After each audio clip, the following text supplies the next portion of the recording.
Villainous Husband, Chapter 4 page 2. Chapter 4. After Rhaenyra left the room, a lady, who seemed to be a maidservant, gazed at me and said, "You'd better take a bath." At those words, my face went hot because I knew the cause. As I slowly glanced down at my body, I became even more embarrassed and pulled the blanket up to hide my body. "Then, could you help?" "No, I can do it myself." I endured the desire to hide through the mouse hole as I barely managed to speak in a solemn tone. While the bathwater was warming up, the three maids stuck together and removed all the pins from my hair. Even though I've been feeling sick and stinging all the time, I couldn't even say I was in pain. I felt a little embarrassed.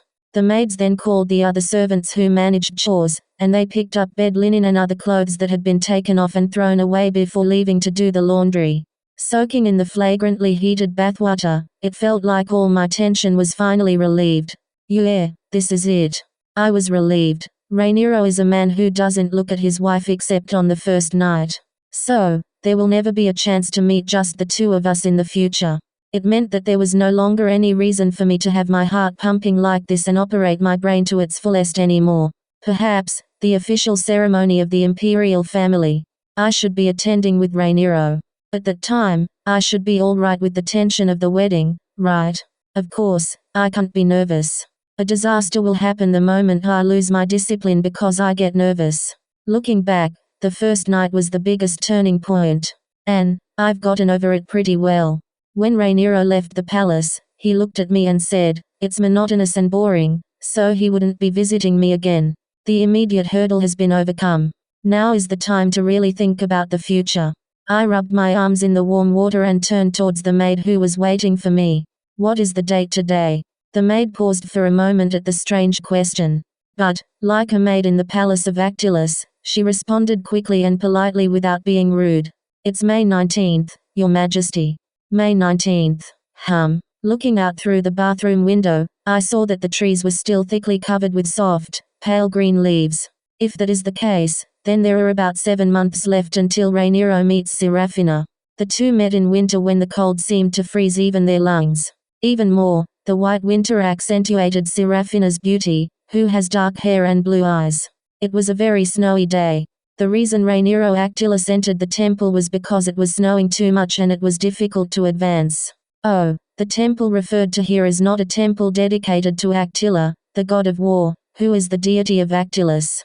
Actila has no temples because faith in him is not a temple or prayer, but proof of the prosperity of more descendants and a larger territory.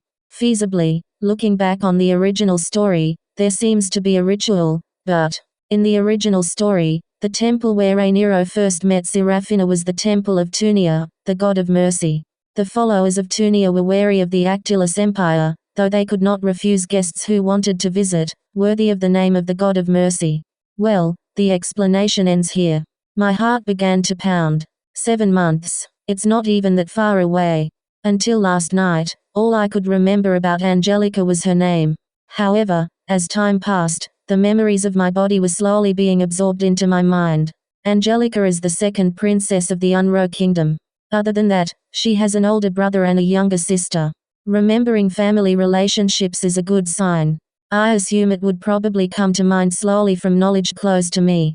Angelica is also royalty, so she must have learned the basics of geography and history. Therefore, there must be quite a bit of useful information other than what appeared in the novel. Like which country I should run to. The country that will be my destination should not be too far from the imperial palace, nor should it be hostile to the empire or have strict security.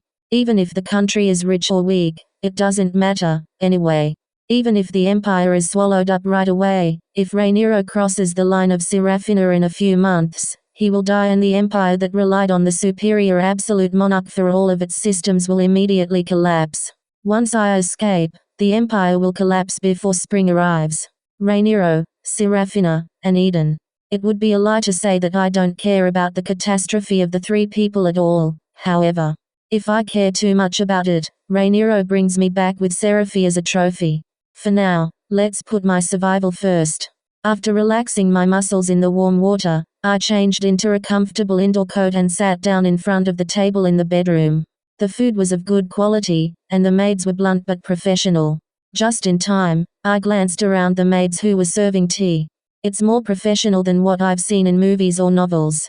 A maid's job is close to an honorary job, and volunteering as the Empress maidservant must mean that they have the purpose of establishing connections. Nonetheless, it was a little awkward and strange because they only did what they had to do. There was no sign of the maids acting comfortably or being friendly. Still, this distance might be just right. I'm making an escape plan. So, if I just became friends with these people, trouble might arise, right? What if they ask, "Empress, why are you studying this?"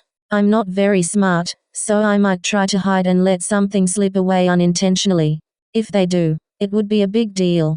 Until Rhaenyra is distracted by Serafina, they must not find out that I intend to escape. If he does, Rhaenyra might think I was making fun of him and chop me on the neck. First of all, as naturally as possible, let's pretend to be a nice empress with no ulterior motives. With that thought, I smiled as benevolently and maturely as possible as I made eye contact with the maids one by one. Come to think of it, I haven't even heard your names. Could you let me know? Well, I guess I spoke in a mature tone like a fair empress. Even though the memories of Angelica had not yet returned, things seemed to come naturally to me as she is a princess. The maids began to introduce themselves one after another, starting with the highest rank, as though they were waiting for my words. The esteemed madam, probably referring to the Marquis' mother, countess, daughter of the duke. They were women from strong families. As if they had prepared in advance, the scene where they introduced themselves to me while bowing without a single error was thrilling. Yes, I see. I nodded as they finished. But, something is strange. A strange feeling of incongruity brushed through my spine. It was a strange feeling that I couldn't catch it even if I tried my best to. Thinking that, I tilted my head and peered at them alternately. There doesn't seem to be any problem with their attitude or behavior. What is this weird feeling? As it doesn't seem like I was going to find a clue just by looking like this, I smiled, ignoring the chilly sensation that was chasing me down the back of the maze. You must have a lot of trouble waiting. It's just our duty. They all bowed their heads in unison. Oh no, if they are like this, I don't know what to do. A cold sweat ran down my back.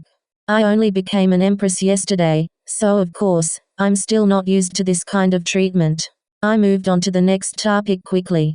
Well, then, what's the schedule after this? I haven't been to the Actilis Empire for a long time, so I'd like you to guide me until I get used to it.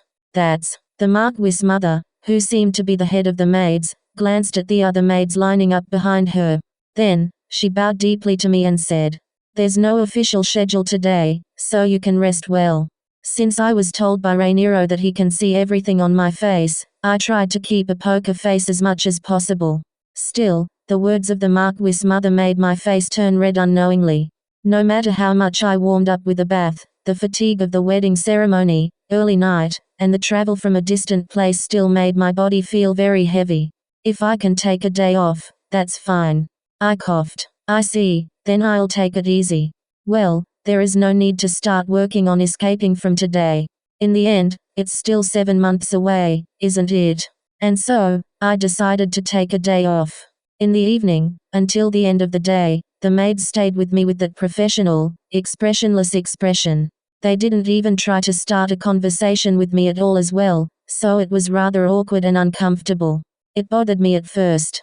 However, when I became one with the bed, emptied my brain, and rested, I felt happy and refreshed. The next day everything was much better than the first day. It was because Rhaenyra, who seems to have lost interest in me, did not visit, and I became accustomed to the service of the professional maids.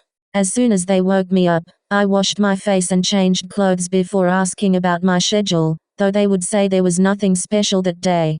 The next day, too, and the day after that as well. Then, it keeps on going that way. There was no official schedule for the Empress. At that time, the name Cizan came up in my mind as I became slightly more assimilated with Angelica's memory. The old maiden daughter of a countess in Unro Kingdom, a maid from the Unro Kingdom, who came with me when I came to the Actilis Empire. I wish she'd stick with me. She didn't appear in my sight at all. I have never seen Cizan since I came here. That was the uncomfortable feeling I felt when I first saw the maids. It was because there was no maid brought from my home country. I didn't see a familiar face. It wasn't just that. They They are stalking me. I suddenly realized.